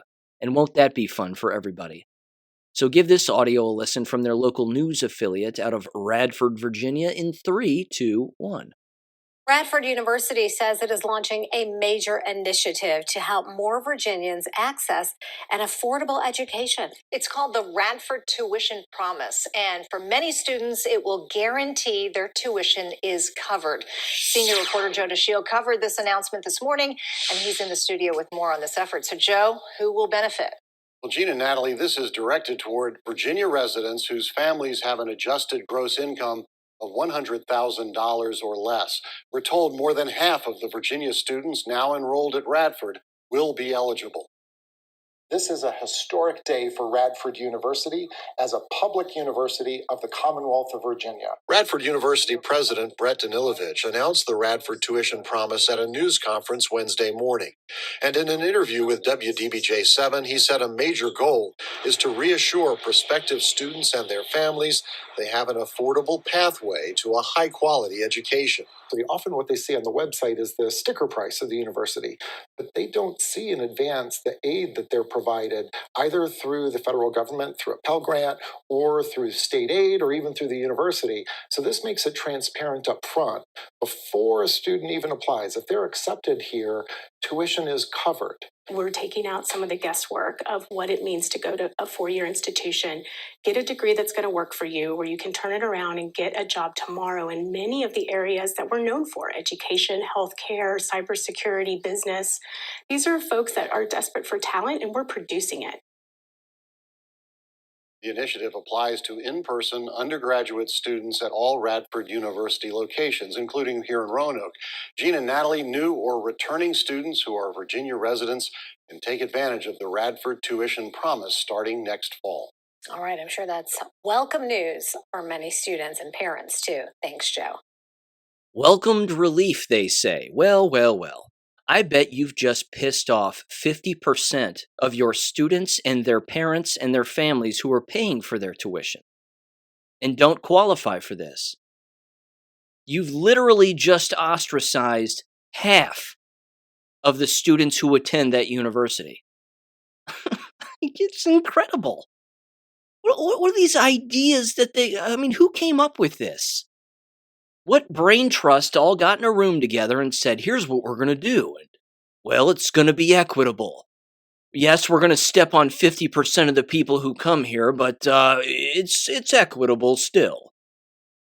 No, it isn't. There's nothing equal nor fair about any of that. It's preposterous. Not to mention, what are your enrollment numbers? What do they really look like? I bet they're rock bottom. I bet they're in the flippin' tank. Could it be, I don't know, the bioweapon that you probably forced on everybody? Not wanting to show up anymore for the threat of wearing a mask or being psychologically abused? What is happening here? What if you make, as a combined income, the parents in a home of a child who goes to that university, what if they made $105,000 combined? Do they not qualify now? How do they find out? Is the cutoff really $100,000, or are you going to make exceptions to the rule? There's no way this is fair. It's ridiculous. And they're, of course, saying that they're the cream of the crop, so they think, and this is the kind of education that we provide here, and we want to prepare students for the future and the workforce, and we want to give these working environments the absolute best. So we're making everything free. It makes zero sense. It makes zero sense. They just want the high enrollment numbers, that's all. That's the only thing they're interested in. They're not interested in anything else. But they'll throw around those buzzwords like diversity, equity, and inclusion. We're making it fair and equal for everybody. No, you're not. No, you're not. And taking out the guesswork? Guesswork? What guesswork? They cut a check. Do they not know? Parents cut checks to universities and they send it in the flippin' mail. Do people applying to college not understand that? That's the way that it gets done. Here's another one. This leads right into the illegal alien stuff, in my opinion. Again, highlighted this in the Substack. This was sent to me by an insider within this university. They know who they are, and thank you for sending it. Hopefully someday I can get them on the show to talk about what's going on there.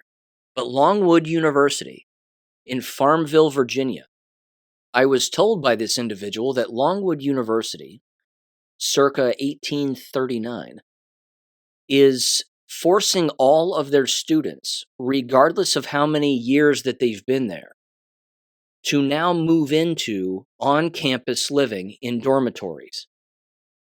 In particular, within a brand new high-rise dormitory that they've just erected. So you're no longer allowed to live off campus. Again, why would they be doing that? Not to mention, who would want to do that? But even so, why are they doing that? Well, as it turns out, they're probably, as most of these universities tend to be, in the real estate business, and they're trying to acquire land outside of the university within the neighboring town and or city, and then they just sit on it, and they'll pay taxes on it, and then they'll put up their beloved affordable housing. And then, yes, that's right, you can hear the bus backing up, filled with illegal aliens. And then they bring all of them in, and then that's your environment. So you're putting all of the university students on the university campus and telling them that they can't leave because it's a commune and you have to get everybody to stay there and receive the same brainwashing. and then you fill the surrounding area with illegals. If not the school itself, I mean, hell, it'll probably be the school too, to some extent, if it isn't already. This is what's going on here.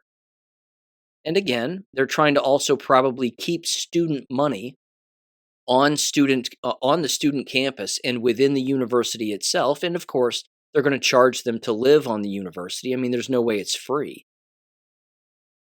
But that's the scheme here.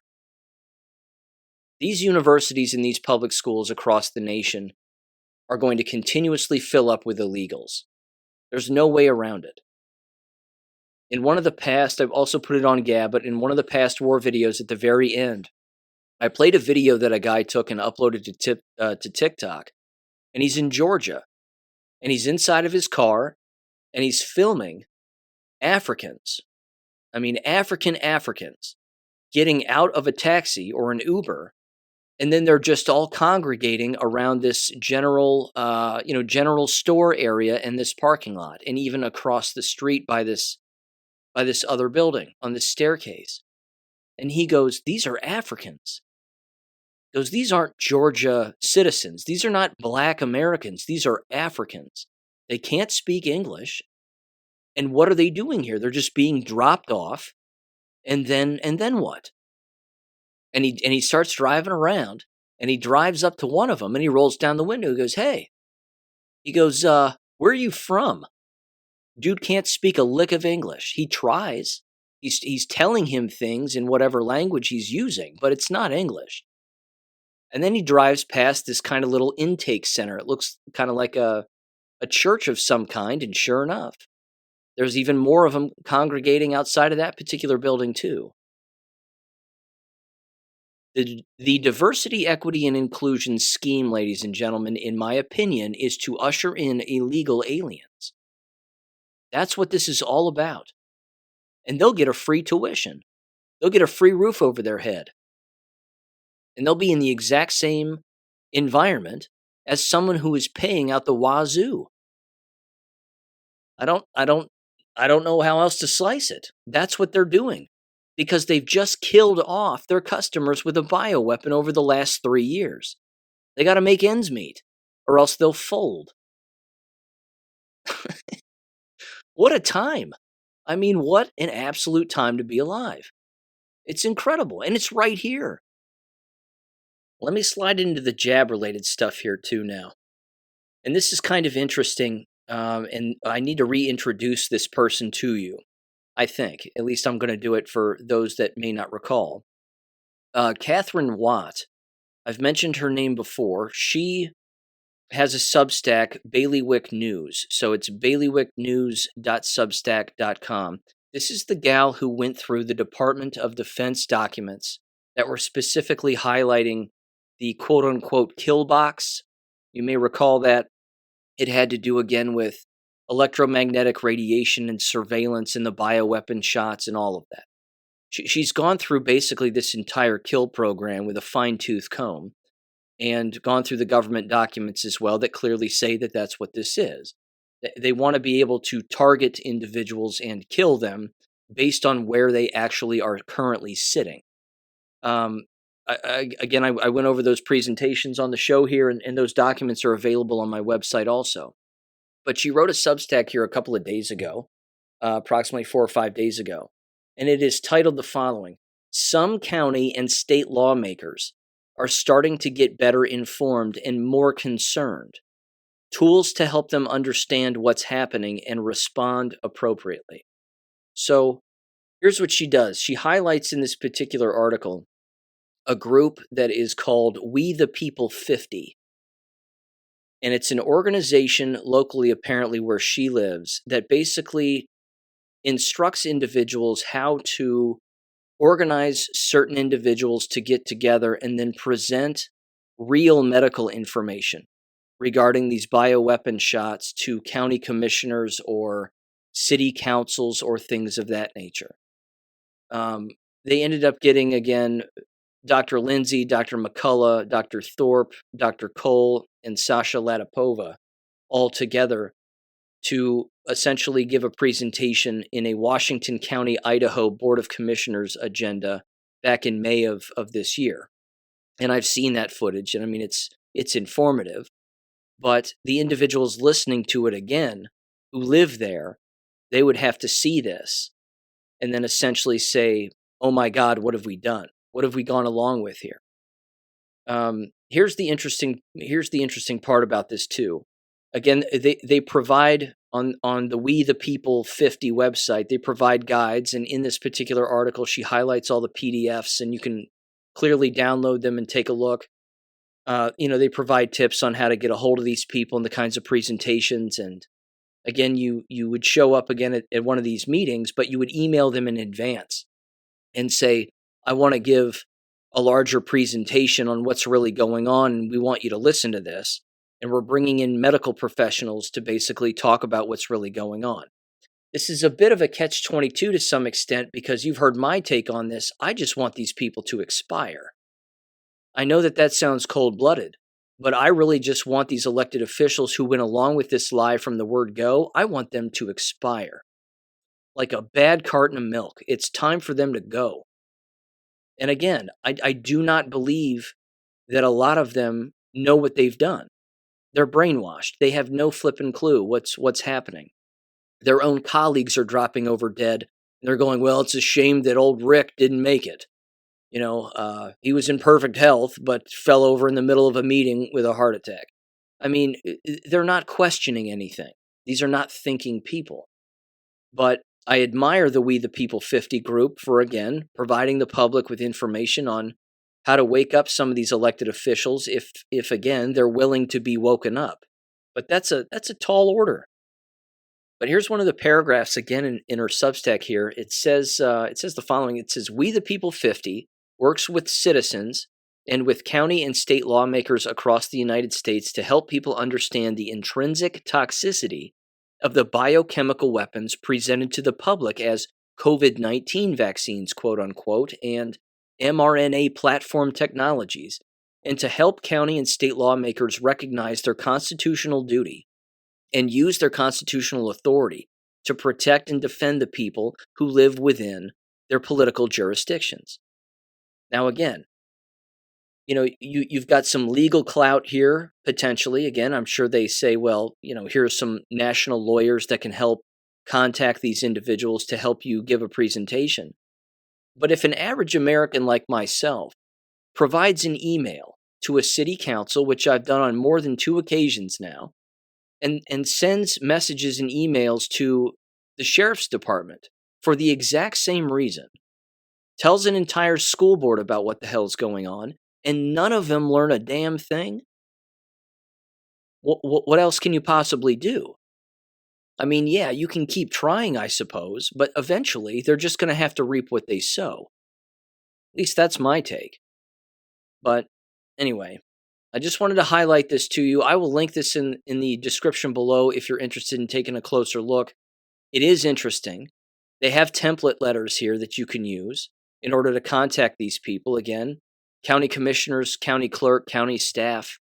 And again, it's basically a way for you to email them and say, I'm interested in giving an actual presentation. I don't want to show up and just speak during the time allotted that the public is allowed to speak.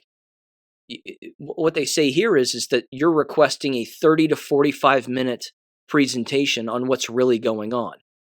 I mean, it's not a bad idea, and it can certainly potentially make an impact. But again, for me, it boils down to the simple question of, are they going to respond? Are they going to reply? Reply sender. I mean, are they going to do that? Are they going to contact you and say yes? I mean, you can try. I suppose you could try. Again, sarcastically, although I was really going to do it and still might, but I was going to offer up to the city council an opportunity to have an open debate about this. I mean, it's a university town. There's ample seating, ample microphones, plenty of stages. How about we just have ourselves a flat-out debate? Again, they can call it something stupid like our town's response to COVID, what we've done and what we've learned, and where we plan on going forward. I mean, these people don't want to hear anything that counters what they just went through with and what they just went along with. Like I said, they throw themselves off of a bridge if they really found out what they've done. It really takes a certain level of reflection and introspection in order to grasp the weight of the murder policy that they just went along with. I don't think that they'll be able to grasp it. But it's all right here. Again, I'll link it in the description below. I find it interesting. It's certainly worth a try if people want to try it, but I just say good luck getting a reply. I don't think it's going to be quite that easy. Okay, moving on. There is this. This is from the Defender Children's Health Defense from just the other day. It's titled How Pfizer Hid Nearly 80% of COVID vaccine trial deaths from regulators.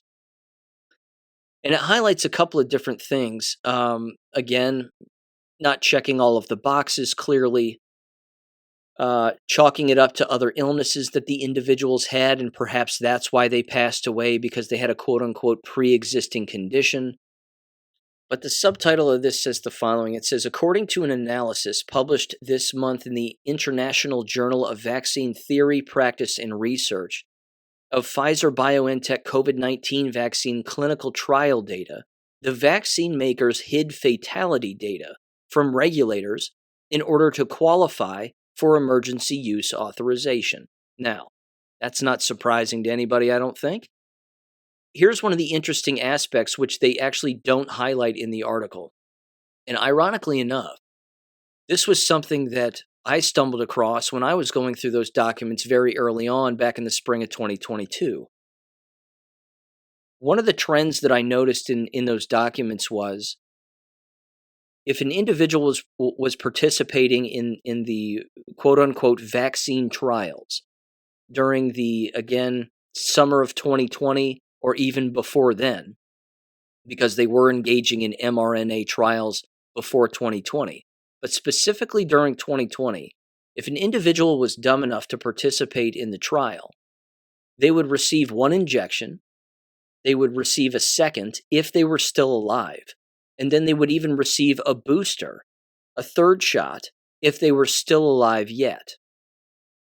What they did is they would give them a shot and then they would send them home. What they would then do, of course, because they wanted them to come back and receive the second shot and talk about any side effects and whatever else, they would basically just attempt to call them on the phone and get them to come back. If they couldn't reach them, they actually wrote in the documents themselves, participant could not be reached for further consultation. Or they would say, participant could not be reached for follow-up consultation. Or participant was unavailable for consultation. That's a big problem, because what that means is that individual was probably dead. That's why they weren't picking up the phone.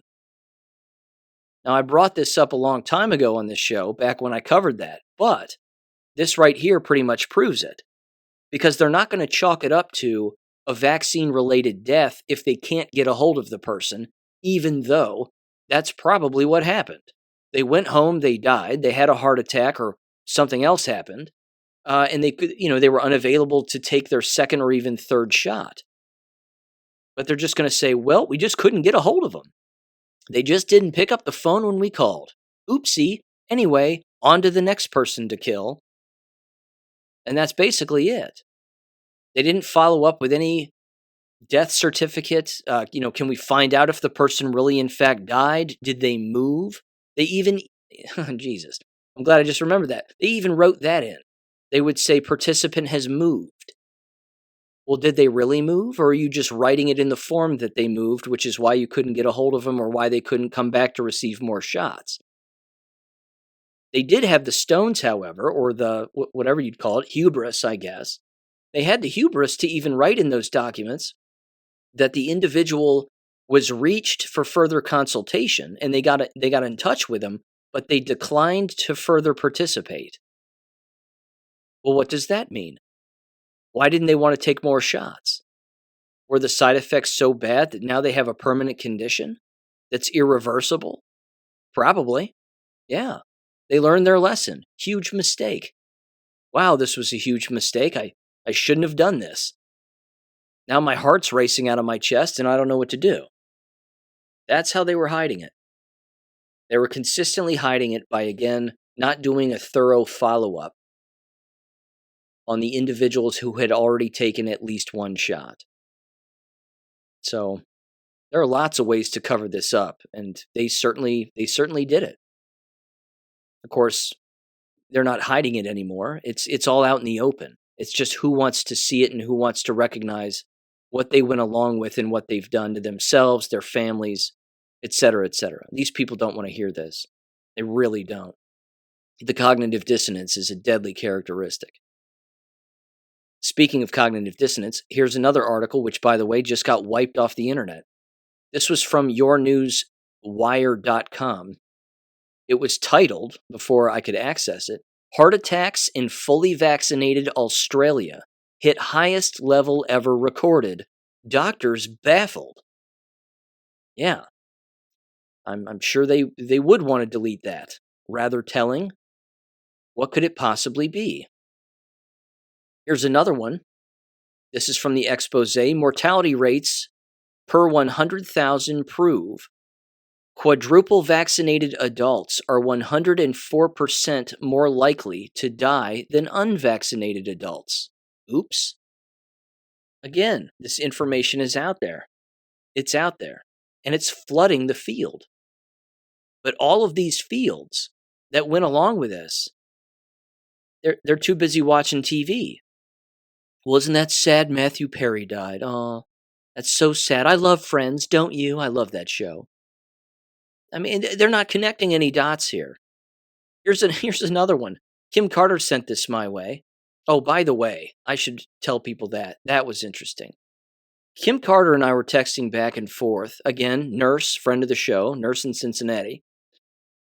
She was saying that basically all the higher-ups in her hospital are sick. And they're all out. Off the job, not on site. Including some of their, some of their children and family members. Weird. What could possibly be the reason? She even said that one of the higher up individuals was making an announcement that they had just received their next shot. Ladies and gentlemen, it's suicide. It's suicide. And again, another giant story came out this past week about taking the flu shot with the COVID jabs at the same time dramatically increases your chances of having a stroke and a heart attack. No shit. No kidding. We've been saying that from day one. Well, it's dangerous if you take both at the same time. No kidding. No kidding. It's dangerous if you throw a rattlesnake in your pants, too. But you have to spell it out for these people? Apparently. Speaking of spelling it out, it's just nuts. British Pharmaceutical Society, the British Journal of Pharmacology. Kim Carter threw this my way. This is from October 12th. Hot off the presses, peer-reviewed. Not that that matters, but it's true. Cardiac side effects of RNA-based SARS-CoV-2 vaccines. Hidden cardiotoxic effects of mRNA 1273 and BNT162b2. So we're talking about the, let me see here, the Moderna and the Pfizer jab. On ventricular myocyte function and structure. Translation, heart damage. And heart damage is permanent heart damage. There's no such thing as temporary heart damage. Here's what it says in the key results. It says in the first 24 hours after application, both the mRNA 1273 and the Pfizer jab, so both the Moderna and the Pfizer, caused neither functional disturbances nor morphological abnormalities. After 48 hours of expression of the encoded spike protein was detected in ventricular cardiomyocytes for both mRNAs. So 24 hours after, there were no problems. 48 hours after, big problems. At this point in time, the Moderna induced arrhythmic as well as completely irregular contractions associated with irregular as well as localized calcium transients which provide indications of significant dysfunction of the cardiac ryanodine receptor. In contrast, the Pfizer jab increased cardiomyocyte contraction via significantly increased protein kinase activity at the cellular level, unquote. Yep, heart damage doesn't have to be immediate. It can come at any time after the fact. And in this case, for that particular study, 48 hours afterwards. That's all it took for the jab juice to find its way implanted in the heart and cause a complete disruption. Now, as we know, it's really impacting the central nervous system. It's going after the brain and the spinal cord, which is why it's disrupting the heart because, well, that's the body system that controls that. So there you go. Again, this kind of information, this is not what the people who took the COVID cash want to hear. And I'm going to end with this because they definitely don't want to hear this one. Do you recall the Anthony Fauci emails from back in the day that were released?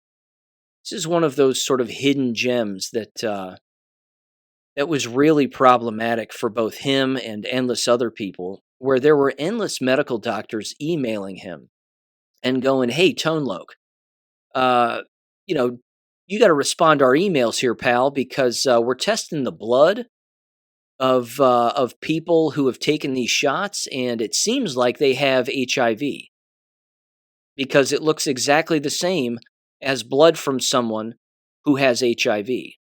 Now, here's the thing, again, just kind of a quick little history lesson. There's no such thing as HIV. HIV never existed, still doesn't exist. That was poison that was put in hepatitis shots and given to Hispanics, blacks, and gays back in the day, which led to the whole HIV hysteria. What they're really noticing, and did notice even, again, within the last 3 years here since the jab rollout, is they noticed, these doctors, that the blood from the jabbed looked similar to those who previously, and still do, have a completely compromised immune system. That their DNA is basically the same, that it's damaged from being poisoned. And it has very similar makeup. Yes, it's similar symptoms, but this has more to do with the very specific makeup of their blood and what that specifically looks like. Again, this was being emailed to Anthony Fauci with regularity. Now, I stumbled across this, and I'm going to include this particular paper on the website under the medical documents tab, probably. In fact, I might just put it, let me see. I might put it in the government documents tab. Either way, this is rather interesting.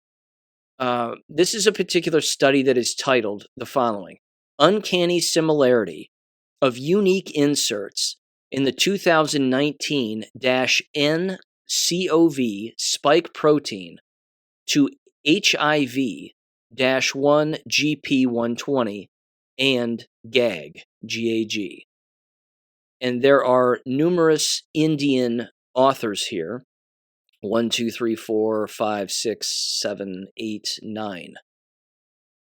This is from the Kusuma School of Biological Sciences, Indian Institute of Technology in New Delhi, India. Now, I'll fully admit that this is over my head to some extent. Certainly it is. I'm not a medical doctor, but I understand a basic comparison, and that's what this is. Let me read the conclusion here, and it's pretty straightforward, even though, it gets into some of the medical jargon, but some of the words pop right out to you, like this is not a fortuitous happening here. Here's the conclusion, quote, "Our analysis of the spike glycoprotein of 2019-NCOV revealed several interesting findings. First, we identified 4 unique inserts in the 2019 NCOV spike glycoprotein that are not present in any other coronavirus reported till date. To our surprise, all the 4 inserts in the 2019 NCOV mapped to short segments of amino acids in the HIV-1, GP120, and GAG among all annotated virus proteins in the NCBI database. This uncanny similarity of novel inserts in the 2019 nCoV spike protein to HIV and GAG is unlikely to be fortuitous.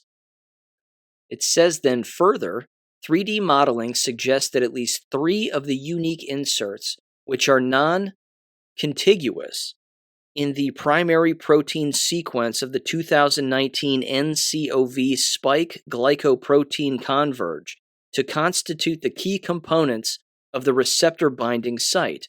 Of note, all the 4 inserts have PI values of around 10 that may facilitate virus-host interactions. Taken together, our findings suggest unconventional evolution of 2019 nCoV that warrants further investigation. Our work highlights novel evolutionary aspects of 2019 nCoV and has implications on the pathogenesis and diagnosis of this virus, unquote.